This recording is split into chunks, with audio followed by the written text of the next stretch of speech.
Stay with me as we expand our knowledge with videos from all over the internet that's going to make you question reality. Don't forget to subscribe. Let's just start. They want you to think that you are going to be free once you have financial freedom. You're not going to be free once you have financial freedom. You know when you're going to be free? When you have emotional freedom. Makes sense. Emotional freedom, Yeah, right? is what really makes you rich. Emotional freedom is real fucking luxury.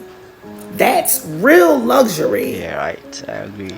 Because you are no longer attached to any narrative or any story, and that is what makes it so easy for you to manifest. Ooh, that is what makes it so easy for you to manifest the reality that you want to live in, because you ain't emotionally attached to none of this shit. Knock all this shit over and start over. When you get to that point, that's when you really rich. That's when you're really rich. See, they're using the celebrities and the music and even the social media to make us feel like this is what's going to this is the creme de la crop right here. It's not. You know how many people walking around on the planet right now that's probably in the millionaire status, ready to take themselves out of here because of some shit that they still haven't let go of when they were 7 years old. They live in a prison in their goddamn mind. The real freedom, the real luxury is when you are not emotionally attached to none of that shit. Meaning that when you want to create some type of new experience for yourself, and you do the visualization, and you do the manifestation ritual, and you do all this shit that you do, and then the universe be like, okay, boom, knock it over. Let's knock over this old narrative. You trying to pick up the piece. Wait, no, I don't want to knock all of that over. Knock it all over. You are delaying the new story being built because you over there still trying to put it, the old story, or still, let me just take this little piece and that little piece and that.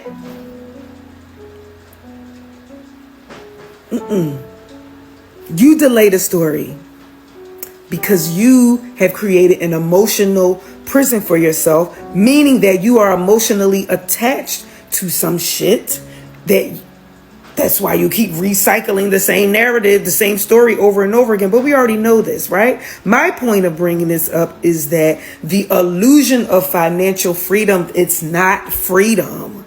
It's not real freedom. And so you're going to stay on this fucking hamster wheel trying to get there when the whole time you need to be working on being emotionally free. That is luxury. Man, Emotional freedom is luxury. You know they eat babies. That is not bullshit. It's true. So it's not just the dogs and the cats, not just the pets. It's not just the dogs and the cats. They're full-on vampires. And everybody still thinks I'm crazy, but I'm not crazy.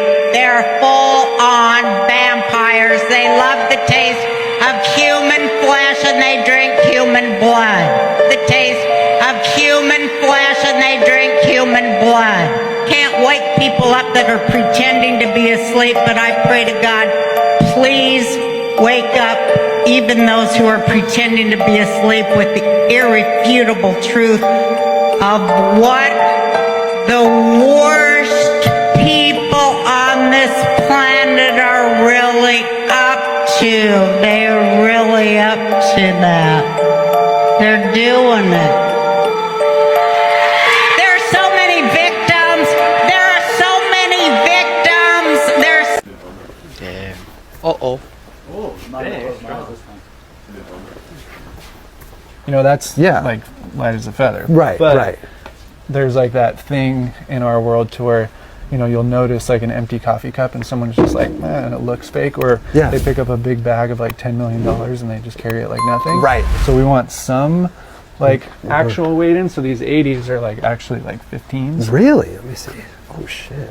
Oh god damn. So you get a little bit of struggle. They're real popular with like the TikTok like fitness influencers. Are you serious?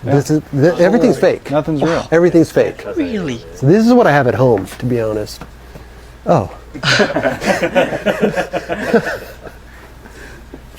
Y'all don't find this oddly convenient and suspicious that a whole shipping container with preserved chicken, that chicken is still fresh when it hits that sand, it just washes up in Jamaica? There's no traces of the ship where this container mysteriously fell from. There hasn't been any claim from any business reporting missing inventory. If I'm handling inventory for my business and thousands of chicken packages randomly disappear, you don't think I'm gonna report it?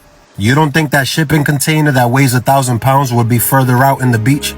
How did it make its way all the way to the shore, just perfectly placed there?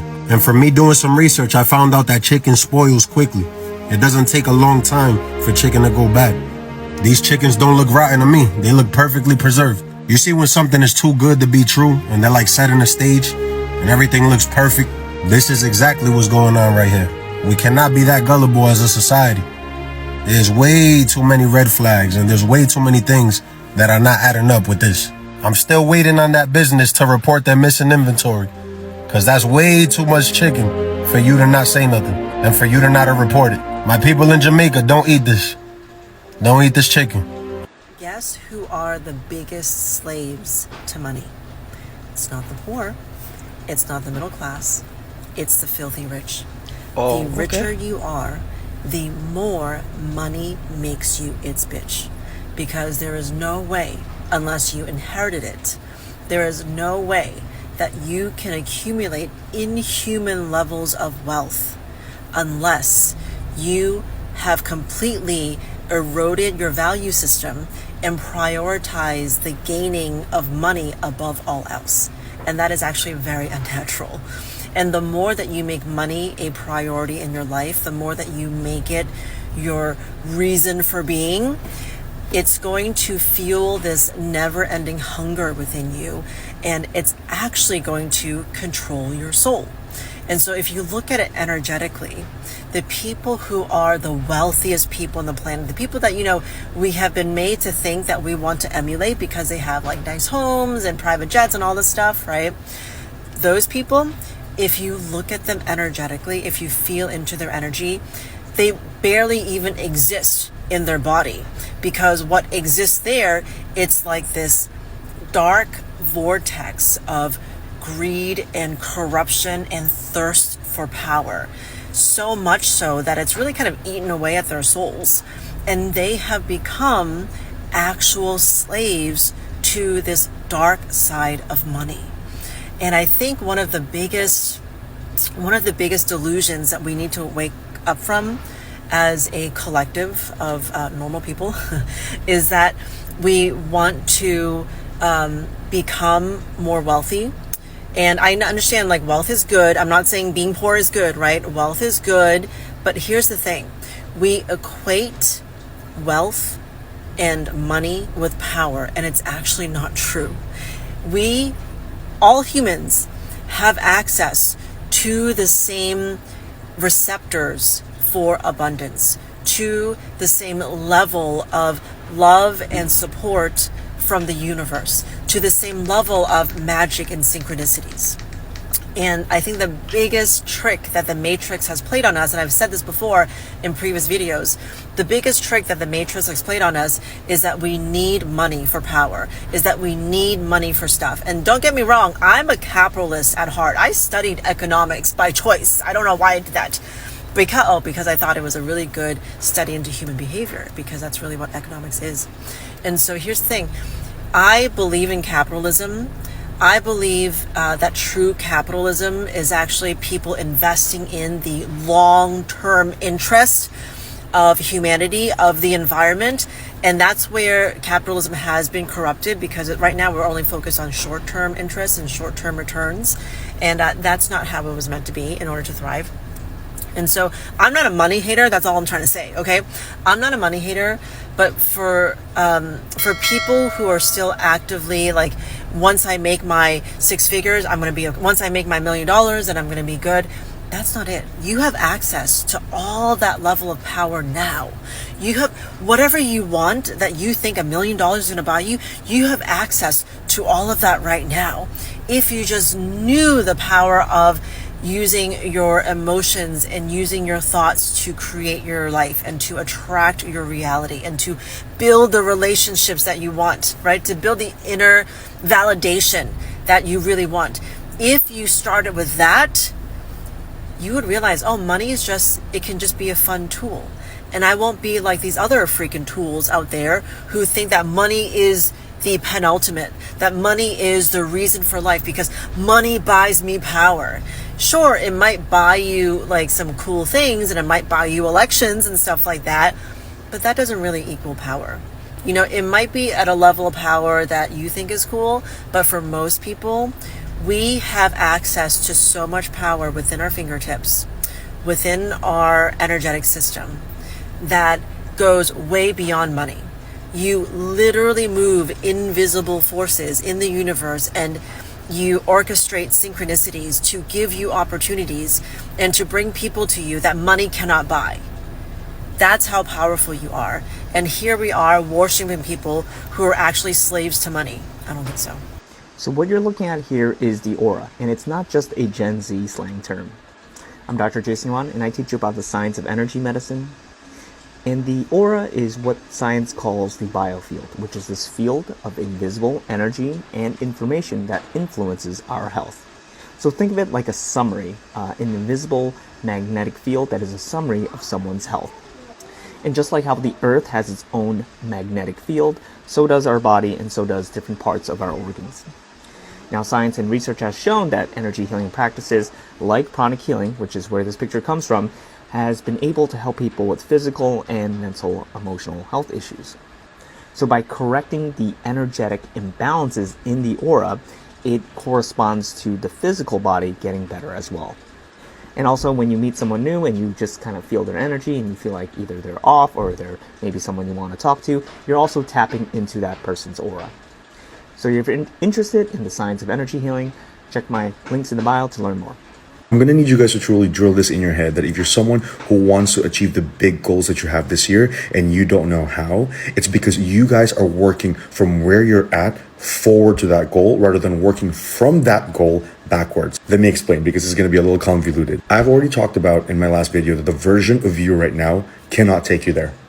Who you are right now cannot take you there. Your thoughts, your habits, your resources, your capacity to open doors, your environment, your friends, it doesn't matter. Whatever you have right now, whatever life you have right now is what's preventing it from getting you to your goals. And then you sit there being like, well, I don't know what to do. Of course you don't know what to do because you're looking at it in your life's perspective rather than looking at things in your goals perspective. And I also think that we're asking the wrong questions. That's why we're stuck because we're always asking, what can I do to get to that goal? You won't know the answer to that. But if you instead ask a question, what does my goal require of me to become so that I can become someone who has that goal? When you work backwards from your goal, you will be given clarity and answer that you won't normally come up from starting to where you're at. Because when you look at things from your goals perspective, you will come up with answers that are usually outside of the norm that you usually do every day. The one important theme here is that it's never about achieving the goals.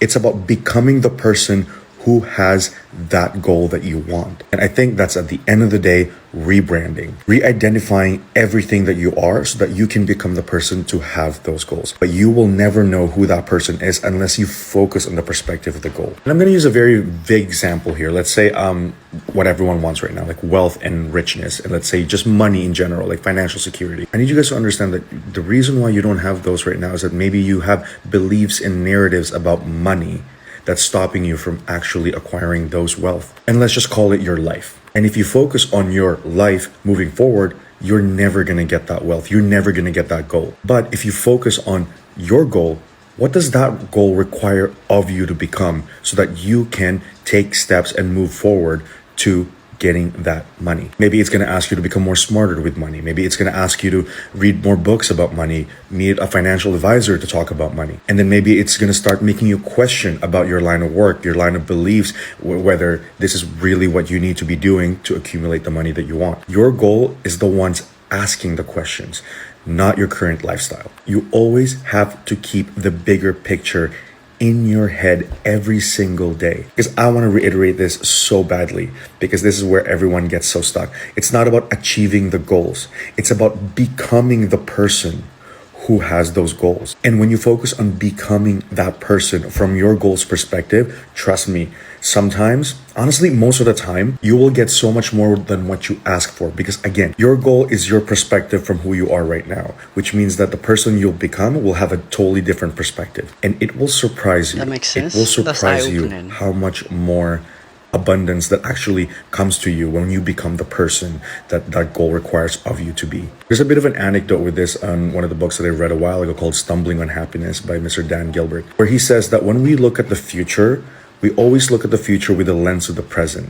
which means your goal is always going to be marked by your current circumstances. And this is the other thing that I need you guys to do, is that when you finally have that goal and when you finally have that answer on how to work backwards towards that goal, do not hyperfixate on that goal. Do not. Just remind yourself of the bigger picture always, but it's not about hyperfixating on a certain outcome. The whole ride is going to be the constant work of becoming, of changing habits, changing thought patterns, becoming the person who can take you to that goal. Honestly, I'm going to ask you guys to do a really fun activity, because this is something that, gets people excited. It gets me excited. So in the next few days, I don't know, or if you have time right now, sit down, grab a piece of paper or your laptop, it doesn't matter. Set aside like a good 20 minutes, 30 minutes, even an hour, longer if you're really enjoying it. Get away all the distractions and write your goal on a piece of paper. And once your goal is written on there, put the question, what would this goal require me to become so that I can achieve that goal? That is what I mean by working backwards. And just like that,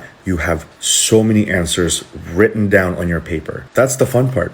That's the fun part, because it's exciting to see potential. It's exciting that you have the answers. The hard part is yet to come, and that is execution, and that is changing habits, that is changing thought patterns, and that at the end of the day is changing your whole identity, because you cannot build a new life if you constantly embrace the old one. Just remember, the version of you right now cannot take you there.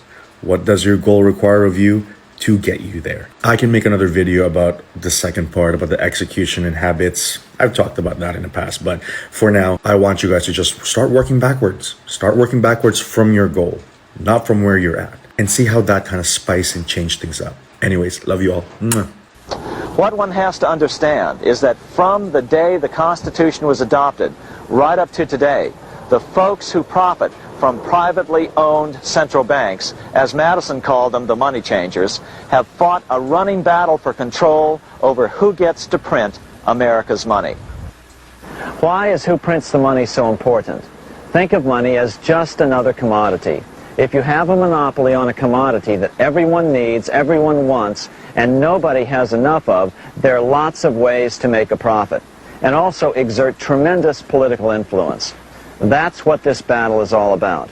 Throughout the history of the United States, the money power has gone back and forth between Congress and some sort of privately owned central bank. The Founding Fathers knew the evils of a privately owned central bank.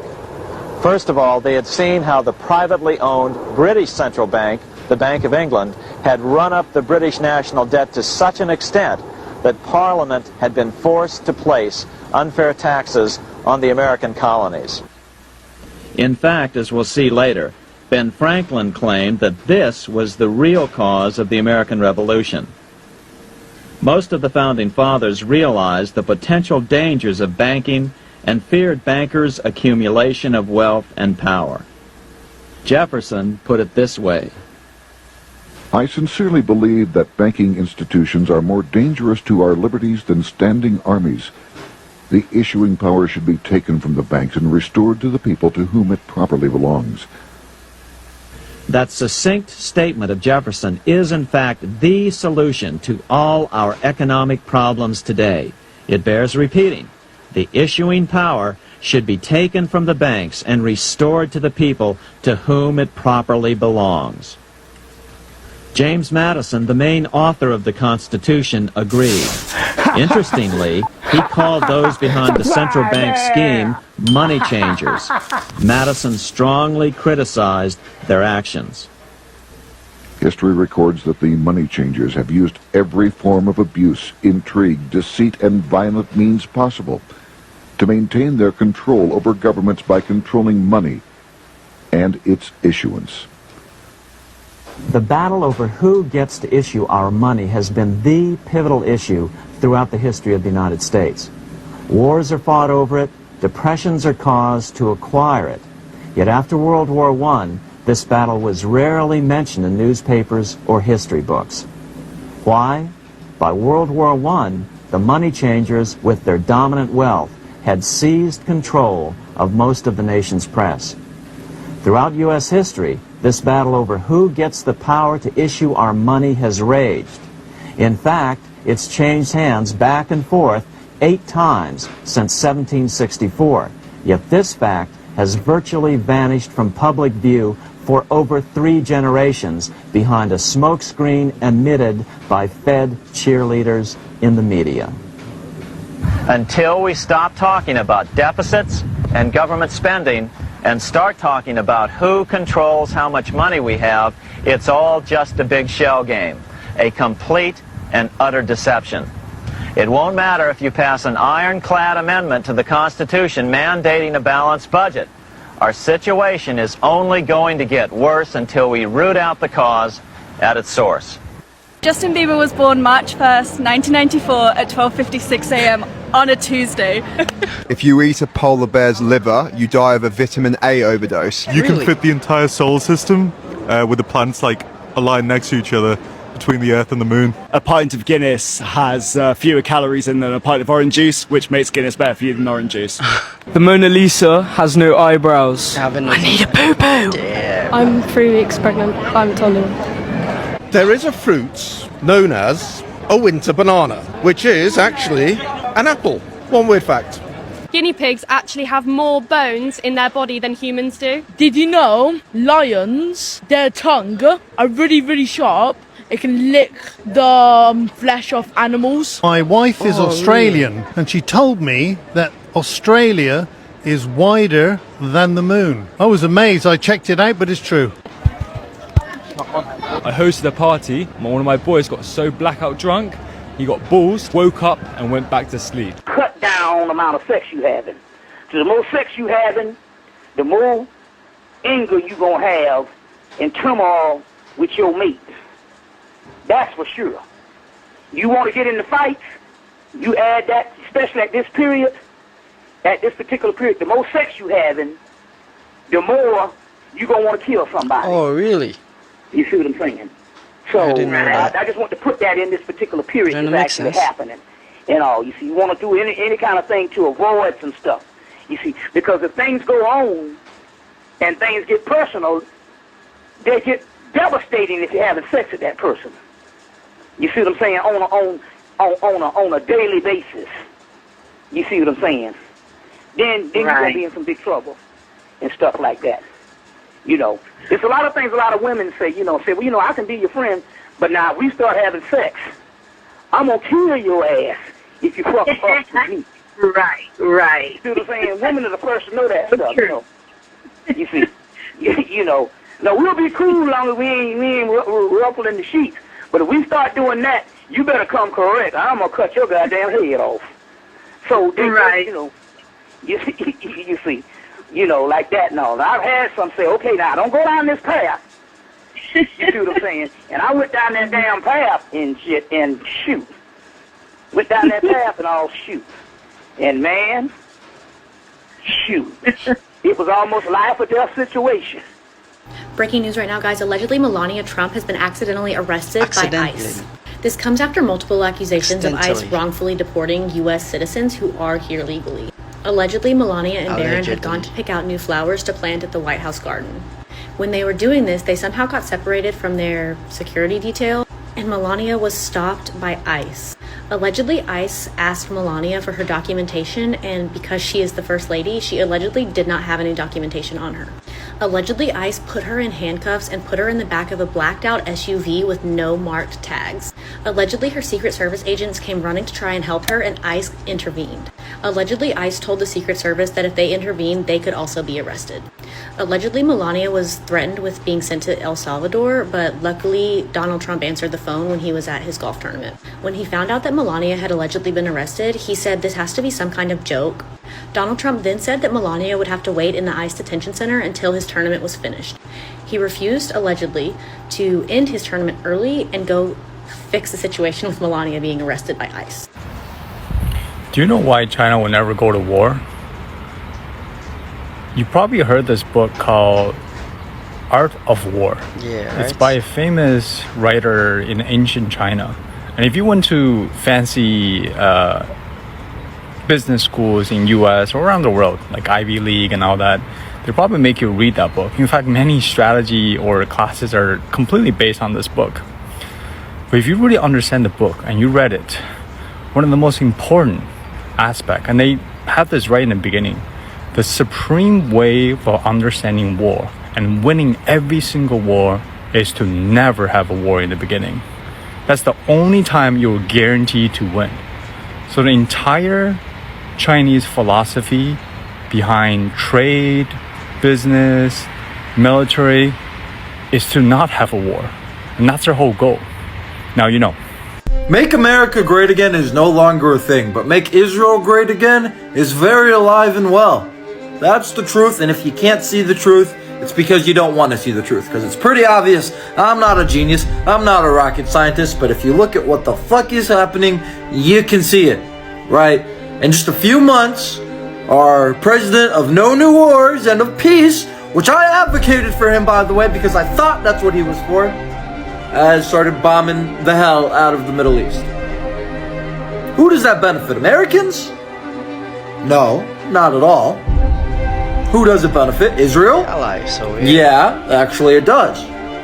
What else has he done? Okay, well, there's legislation being passed, pushed, and promoted by politicians, including Trump, speaking out, saying if you speak out against this country, you're deemed as some terrible person. That's not very pro-American. That's actually pretty anti-First Amendment in the Constitution. That doesn't benefit Americans, but you know who it benefits? Once again, if you said Israel, you would be correct. Do cows exist in the wild? Like, is there some part of the world where you can just be walking along in the woods and find a pack of wild cows living their lives? I think this is a fascinating question, specifically because of how few people know the answer. I mean, this is something that a 5-year-old could ask. But I bet of the adults watching this video, not 5% know the answer. Even though almost everyone watching this video from the United States uses or consumes something from this animal. And I'm going to tell you the answer in a moment, but I would love to know in the comments if you knew going in where these things came from. Because believing that these things only exist on cattle ranches sounds like the most clueless suburbanite idea ever. But it's true. There's no wild version of the cow, not anymore. Something like 10,000 years ago, we started domesticating a different animal called an auroch, which is now extinct. The last one of those died about 400 years ago, partially because they were hunted to extinction by us, because we loved their horns. They were valuable hunting trophies. Meanwhile, the ones we started breeding for milk and meat, there's 1.6 billion of them, and pretty much all of them exist only for that. So if you see a cow in the wild, somebody's probably looking for it. You know the difference of cussing, cursing, and swearing? Because a lot of people get this shit mixed up. And as someone who loves studying etymology and origin of words, I'm here to break it down for you. Profanity, or the use of profane language, is just foul language. So words like shit, ass, damn, fuck, that's profanity. Also known as cussing. Cursing is when you wish evil or harm to someone. So when you're saying things like go to hell, or even bless you. A lot of people do not know that bless you is a curse word. The reason why is because bless means to smother or to sprinkle with blood. That is the original meaning of bless. Another word that's considered a curse word to me is mourning. Oh yeah, for all of y'all trying to make fun of the Grand Rising people, they got it right. Or even wake up. Mourning is the grieving process as it relates to death. Wake is something that you attend in death. If you want to take it a step further, pretty much everything that we say is a curse word. Think about it like this: days of the week. Days. You're in a days of the week. Think about what week also means. And I'm talking about W-E-A-K. So when they say someone was swearing, think about what you do in court. Stop saying China's living in 2050. Yeah. China is not living in 2050. China's living in GTA. What you're looking at is a hyper-realistic 3D reconstruction of Shanghai. Built to scale, fully detailed, and is already being used to help run the city. Every building, every street, every underground pipe, every traffic light, down to every manhole and fire hydrant has been mapped out in 3D with a margin of error smaller than 1.2 inches. Do you know how small 1.2 inches is? That's the size of an AirPod. That's how much they've zoomed in. They use drones to outline buildings, cars for street views, and boats for underwater mapping. And they didn't stop there. They went inside, floor plans, elevators, staircases, exits, entrances, gas, water, and electricity lines. They built Shanghai layer by layer from scratch in a virtual space. And because the dimensions of this digital twin match the dimensions of the real city, engineers can overlay real-world data on top of the model like live feeds from traffic cameras. So imagine if a fire breaks out in a high-rise. At the command center, officers have eyes on the building's blueprints in 3D, layouts, internal structures, exits, everything. They can see what the first responders on the ground cannot see. Add to that data on which apartments are occupied, how many people are nearby, and in which direction traffic is flowing, and they can come up with a targeted evacuation plan fast and efficiently. There's a bunch of other applications for the 3D map. It can help simulate flooding, for example, and so guide disaster response plans. Or, once delivery drones and flying taxis are up in the sky, it can map out flight paths and no-fly zones. Right now, it's already up and running in 2 districts in Shanghai, Pudong and Chunning, and we're only in 2025. So imagine what it will be like in 2050. So legalese is the hidden language of courts, contracts, and government systems. It looks like English, it sounds like English, but it's not English. It's parallel code. It's a legal dialect. Same words, completely different meanings. That's how they get us, man. That's how people get trapped. Because when you walk into a courtroom thinking you're speaking everyday English, you're already at a disadvantage. In this system, your words carry legal weight, not based on what you mean, but based on how the system defines them. So let me break down a few key examples here. So the word understand, that we're all very familiar with, in legalese, it doesn't mean you comprehend. It means you stand under the authority of court. It's a verbal contract of consent that you're not even aware of when you step into the courtroom. Another word that we're used to that means the complete opposite in legalese is person. So person doesn't mean a human being, by the way, guys. It means a legal fiction, a corporate entity the system can act upon. So just like what I was saying in my previous videos, I think I actually mentioned the word person. I have a series of old English words that don't mean the same anymore. And I'm sure person was in that, and it derived from the word persona, which is a mask. It's an actor. It's not you. So in legal terms, you are not the person. You are the agent representing it. Another word in legalese, register. Register sounds harmless, right? Sounds harmless. But it actually means to transfer ownership. When you register your car, you're given title to the state. They let you use it, but technically it's not yours anymore. It never was, it never is. Same as your houses, same as your children. Because when social services are ready, they will come for your children. Submit. Submit doesn't mean handing something in. It means to yield authority, to give the court jurisdiction. These are... Let me pause this for a while. That is why whenever, you are in a legal situation or you are in any problem, all you have to say is my lawyer. Because, this is crazy. If you don't know anything about this, it could be used against you. Like your words can be used against you. This is crazy, right? This is the reason why I think everybody should learn law. Like, law should be a necessity for anyone who is, looking to upgrade or feel much more freer in life. It takes a lot to, learn and understand, but then it's really necessary. Like it looks like, or it looks like, or it sounds like the most necessary for everyone to study, because I will say there's a whole lot of money hidden inside law, and there's a whole lot of the right word, which Man, I've forgotten the right word, but hey. Bro, this is very creepy. This is very, very mind blowing. I didn't. This is. Yo, everybody should learn law, bruh. We should all study law, one way or the other. Crazy. Let's get back to the video. Not metaphors. These are legal definitions found in Black's Law's Dictionary, the rule book the system operates on. So when you walk into court and you say to them, "Oh, I understand," you're not saying, "I get it." You're saying, "I consent to your authority." That's why judges ask, "Do you understand?" Because that's the trigger phrase, your verbal agreement that locks you into the system. And also, you don't need to sign anything. Just saying your words is enough. Your voice is the contract. That's why legalese is so effective, because it hides meaning behind familiar words. What? And it works because you were never taught the real definitions. This is how language becomes a weapon, a spell, a script that only works because you don't know you're in the play. So in part 2, I'm going to break down how this all ties into the ritual of the courtroom and the creation of your legal identity, aka the straw man, and how this whole system operates like a magic trick in plain sight, and how oblivious we are to the power of language, vibration, sound, and the fact that we're so oblivious to our own vibration. It's insane. See you in part 2. Why is there no coverage of the protests that took place on April 5th? There were protests that were taking place in all 50 states of the United States of America. All 50 states. Yet there was no coverage. We saw people going live. They were on Instagram Live, Facebook Live, TikTok Live, showing that the protests were happening. They indeed were happening. But why is there no media coverage on those protests?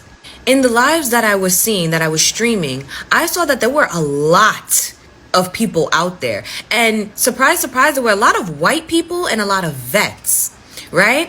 And not only was I paying attention to who was in the crowd, I was paying attention to the police officers, to law enforcement, where they were, what they were doing, how did they look, how they were behaving, because I've witnessed, I've been a part of several protests, especially during the Black Lives Matter, and I know what law enforcement was looking like when it was you understand, those type of protests back in 2020. So I was looking out in the videos, in the streams, looking to spot law enforcement, to see the barricades, to see law enforcement in fucking bulletproof vests with K9 dogs and batons and forcing and huddling everybody in one corner. I was looking out for that.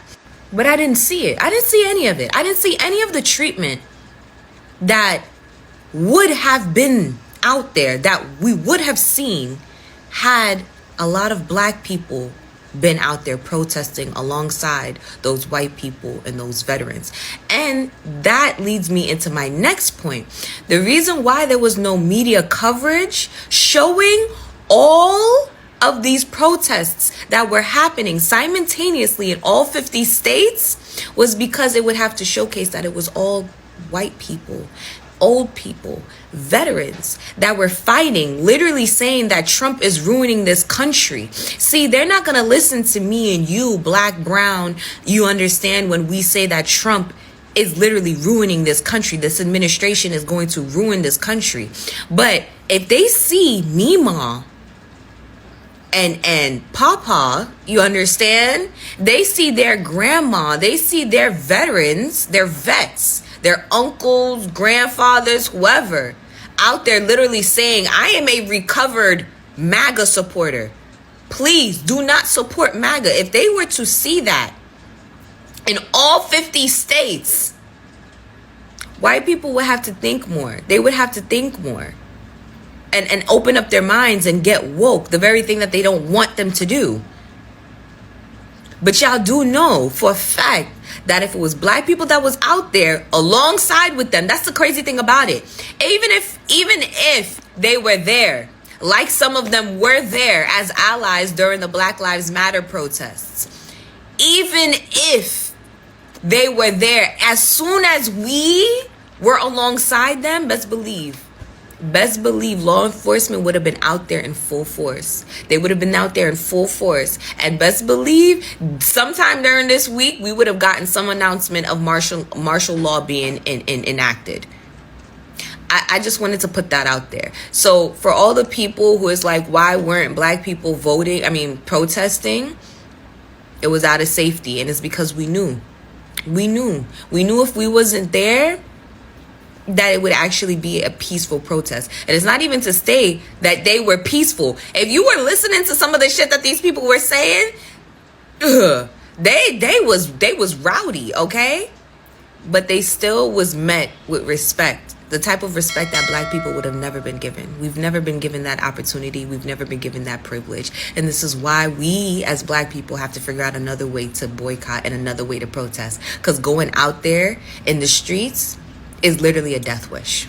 The future is looking very Your home holds energy based off of its address. Like if you live in a number 1 house, a number 1 house can be, like the address may be your house number. So if your house number is 100, what you do is you add up all the digits. 1 plus 0 plus 0, which equals 1. That house, the energy of that house will usually be independent.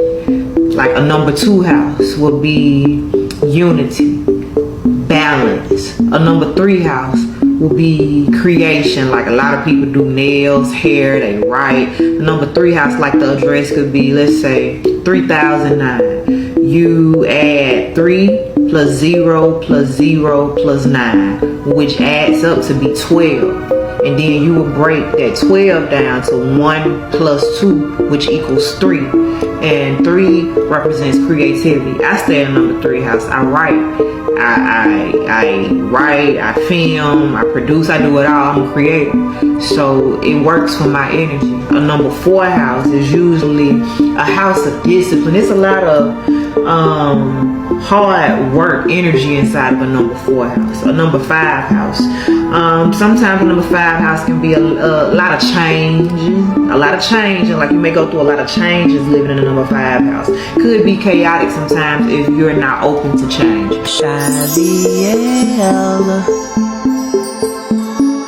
Banking didn't start with Wall Street. It started in temples. In Babylon, priests were the first bankers, holding deposits, issuing loans, and charging interest. In Rome, money changers set up outside temples. But here's what they don't teach. Banking has always been spiritual warfare. Control the flow of currency, and you control the flow of energy. From ancient gold coins to digital numbers today. It's not just about money. It's about influence, dependency, consent, and invisible contracts. Money magic has a long lineage. All we've got to do is switch it on, say enter game, and then I'm in. Alright? So wish me luck. Here we go. Enter game. Okay, so Black Mirror is back at it. And this time they're messing with our heads in the most realistic way yet. You've probably seen those creepy, sleek ads for something called nubbin popping up on YouTube or TikTok. Looks like a legit implant, but spoiler, it's not real. It's a fictional device from the upcoming Black Mirror season. But the wild part, the marketing is so believable, it's had people Googling to see if it exists. It's genius marketing, but also low-key terrifying. Okay, I am relaxed, hands on my knees. Would you get a nubbin device if it was real? Enter game.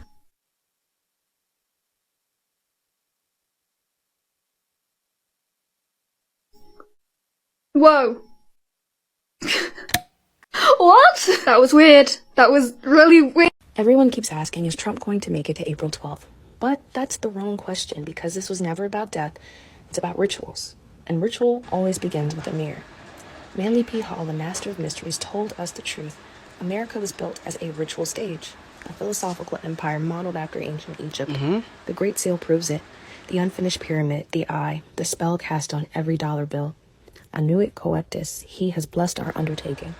Novus Ordo Seclorum, a new order of the ages. This wasn't democracy, this was resurrection magic. And every president is not just a politician, but a priest and a long alchemical lineage. Okay. April 12th is the date the Simpsons allegedly predicted Trump's death. But here's what you may not be seeing. 412 isn't just a date. It's an anagram, a coded cryptex. And when rearranged, it unlocks 124, or October 24th, Drake's birthday. This isn't a coincidence, it's ritual engineering, numerical sorcery. 2 men, 1 prophecy. 1 coded to descend, 1 written to rise. Trump, Drake, April, October. Osiris descending, Horus ascending, and in between them a mirror, a portal, a resurrection script waiting to be activated. On July 13th, Drake posts, the pressure from being on top does more than just make your ears pop. That same day, Trump is shot in the right ear. A mirror wound, an echo across the veil. The king above and the king below. Drake has always been Osiris coded, shot in Degrassi, buried and buried alive, crowned in gold on the Take Care throne. But that cover wasn't just aesthetic, it was sacred. He sits surrounded by gold chalices, relics, and mourning icons. The Shekinah throne, an invocation of divine feminine presence beside the resurrected king. The internet claimed he was building a mausoleum in Toronto, the tomb of Drake. It went viral, but the real tomb was symbolic, just like Trump's Simpsons coffin. 2 avatars, 2 myths. 1 death ritual playing out through meme, music, and mirror. In the Simpsons episode, The Cat in the Hat, Bart Rapp started from the bottom, a resurrection hymn, an Osiris echo. Later, Drake is immortalized as a cartoon in Springfield, followed by a full-blown OVO Simpsons collab. This wasn't merch, this was myth management. Now let's talk about Maggie Simpson. She's not just a cartoon baby, she's a code. In Treehouse of Horrors, she's revealed with the mark of the beast, 666 on her head. She flows towards the stars, silent yet chosen. In Hebrew mysticism, the feminine presence of God is called the Shekinah, the hidden spirit in the silent light. And in esoteric Christianity, she is remembered as Mary Magdalene, the woman who anointed Christ, witnessed the tomb, and held the memory of his resurrection. Maggie, silent sacred mark, is both Magdalene and Shekinah, the divine feminine energy that doesn't speak, but watches, records, and resurrects. Drake's Take Care album is not just an aesthetic, it's a ritual reenactment of the Osiris myth. Osiris, betrayed, dismembered, and tombed, mourned and remembered by Isis, the divine feminine, who reassembles him through magic and mourning. On Take Care, Drake plays Osiris, seated in a golden chamber, before him, sacred objects, gold goblets, and ancestral grief. And surrounding him, though unseen, is the Shekinah, the Magdalene code, the feminine force that holds the memory and enables the resurrection. The entire album is a spell. Every beat is a funeral bell, and every silence, a resurrection breath. Now let's talk about Trump's shooter, Thomas Crooks. Look a little bit closer. He mirrors Rick, the boy who shot Jimmy Brooks, Drake's character in Degrassi. 2 shooters, 2 symbolic wounds. 1 gate reopened, and that date, July 13th, when Drake made the ear pressure post, and that's when the mirror cracked. We're going to talk a little bit about Aleister Crowley, the great beast. He didn't just write books, he created ritual blueprints. His magical system Thelema taught that reality is shaped through will, symbol, and sex magic. His manifesto, Libra Oz, called for resurrection, rebellion, and divine sovereignty. Though Crowley only visited Hollywood briefly in 1915, his influence spread like fire, especially through avant-garde filmmaker Kenneth Anger, who infused Crowleyan symbolism directly into the visual language of film. This seeded a hidden framework in media: cinema as spell, celebrity as ritual, resurrection as entertainment. But Crowley's influence doesn't end in Hollywood. It echoes in both Trump and Drake. Trump, long associated with occult numerology and architecture, and the rumor of being a time traveler, was even said to have carried the Book of the Law. His campaigns mirror the logic of Thelema: will, spectacle, and symbolic kingship. Drake's OVO, often compared to Crowley's OTO, moves in parallel currents. The owl is watcher, the brand is sigil, the self is myth. Both Crowley and Drake transmute public identity into magical persona. Both shape reality through media, repetition, and glamour. Crowley summoned the rise of a Scarlet Woman, Magdalene reborn as a feminine avatar of resurrection energy. From Marilyn to Madonna to Maggie. OVO watches from above, OTO watches from within. Drake plays Osiris, Trump could be the magician, and Crowley's system is a script beneath both. Donald Trump equals 60 like Underground King. OVO equals 20 like Kemet, the owl brand in ancient Egypt, numerically aligned. Aleister Crowley equals 73 like Egypt. His name also equals 89 like Osiris. The magician and the dismembered god share the same frequency. In my last video, I spoke about how Egypt and the Simpsons both equal 572 in the Latin cipher. Death, rebirth, and the script behind the spell. While Drake's resurrection is musical and mythic, Trump's is time-bent. In the 1800s, Ingersoll Lockwood wrote about Baron Trump, a boy who lives in Trump Castle guided by a man named Don, who travels underground and to Russia. In another book, The Last President, New York is thrown into chaos after a populist outsider is elected to office. Trump has long been rumored to be a time traveler. His uncle John Trump studied Tesla's hidden files. Some say he cracked the current. Others say he is the ritual. So, what is this? It's not politics. It's not coincidence. It's not even conspiracy. It's continuity. America is a ritual engine running on Egyptian resurrection, Kabbalistic geometry, Hollywood magic, and meme sorcery. Crowley wrote the blueprint. The Simpsons animated the myth. Drake became Osiris. Trump walked the pyramid path. And Maggie, well, she holds the silence. Damn. Damn. What did I just watch? It's just crazy. I hope you enjoyed yourself. Don't forget to like, comment, and subscribe, and also share with your friends. And also click on the notification bell icon so that any content that I post, you will be the first to get it. Adios amigos, and I'll catch you guys in my next video. Bye.